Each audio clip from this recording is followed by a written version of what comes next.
আসসালামু আলাইকুম। কেমন আছেন সবাই? আশা করছি সবাই ভালোই আছেন। বিশ্ব রাজনীতি, বিশ্বযুদ্ধ, বর্তমানে মুসলমানদের করুণ পরিস্থিতির মধ্যে ভালো থাকাটা যদিও অনেক কঠিন, তবু আশা করছি আল্লাহ তাআলার রহমতে আপনারা সবাই ভালোই আছেন। আজকে আমরা আলোচনা করব যেভাবে 9 জন শীর্ষ ইরানি পরমাণু বিজ্ঞানীকে হত্যা করা হলো আর এর প্রতিক্রিয়াই বা কি। ইরানে পরমাণু কর্মসূচি যা পশ্চিমাদের কাছ থেকে আতঙ্ক আর ইরানের কাছে এক গর্ব, কিন্তু সেই কর্মসূচির শীর্ষ বিজ্ঞানীরা একে একে খুন হচ্ছে রহস্যজনকভাবে। অভিযোগের আঙ্গুল যায় ইসরায়েলের দিকে। আজকে জানবো ইসরায়েল কিভাবে 9 জন শীর্ষ ইরানি পারমাণবিক বিজ্ঞানীকে হত্যা করেছে এবং কেনই বা করেছে। প্রথমত, কেন ইসরায়েল এই বিজ্ঞানীদের টার্গেট করলো?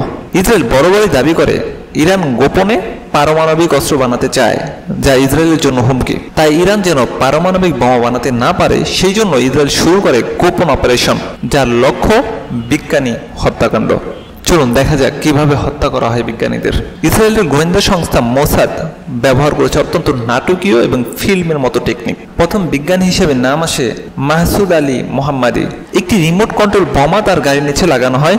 সকালের দিকে গাড়ি চালু করতেই বিস্ফোরণ, সাথে সাথে মৃত্যু। 2 নম্বরে মজিদ শাহরিয়ারি, তার গাড়িতেও চুম্বকযুক্ত বোমা লাগায় এক বাইকার। বোমা ফেটে মুহূর্তেই মৃত্যু হয় তার।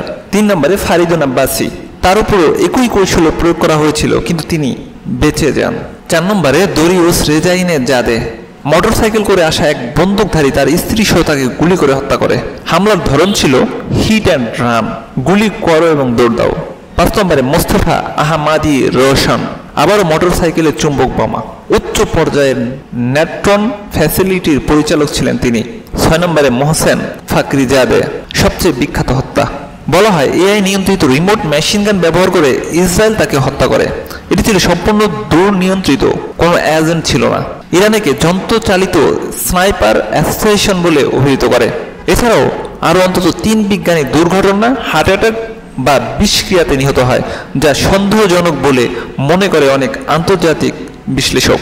এখন প্রশ্ন জাগে, কেন এত নিখুঁতভাবে হত্যা করা হলো? সাধারণত মনে করা হয় ইসরায়েলের উদ্দেশ্য ছিল ইরানের পারমাণবিক গবেষণাকে পিছিয়ে দেওয়া, বিজ্ঞানীদের মধ্যে ভয় তৈরি করা এবং ইরানের রাজনৈতিক ইমেজ নষ্ট করা। মোসাদ এসব হত্যায় ব্যবহার করেছে সাধারণত আধুনিক প্রযুক্তি, স্থানীয় সহযোগী, স্যাটেলাইট ও ড্রোন নজরদারি, রিমোট অস্ত্র ও এআই। এই হত্যার পরে আন্তর্জাতিক মহলে কি প্রতিক্রিয়া হয়েছে জানেন? ইরান এই হত্যাগুলোকে সন্ত্রাসবাদ হিসেবে ঘোষণা করেছে, কিন্তু পশ্চিমা অনেক দেশ চুপ থেকেছে। কেউ কেউ বলেছে এটা আত্মরক্ষা, যদিও এটি হাস্যকর। সবশেষে বলতে চাই, ইরান ইসরায়েল সংঘাত কেবল রাজনৈতিক নয়, এটি গুপ্তচর ও প্রযুক্তির যুদ্ধ পরিণত হয়েছে। আর এই 9 বিজ্ঞানীর মৃত্যু সেটিরই বাস্তব প্রমাণ। আপনি কি মনে করেন, ইসরায়েল যা করেছে তা যুদ্ধ অপরাধ নাকি আত্মরক্ষা? নিচে কমেন্টে জানাতে ভুলবেন না। ভিডিওটি ভালো লাগলে লাইক দিন, সাবস্ক্রাইব করুন, পাশেই থাকুন। ভালো থাকবেন।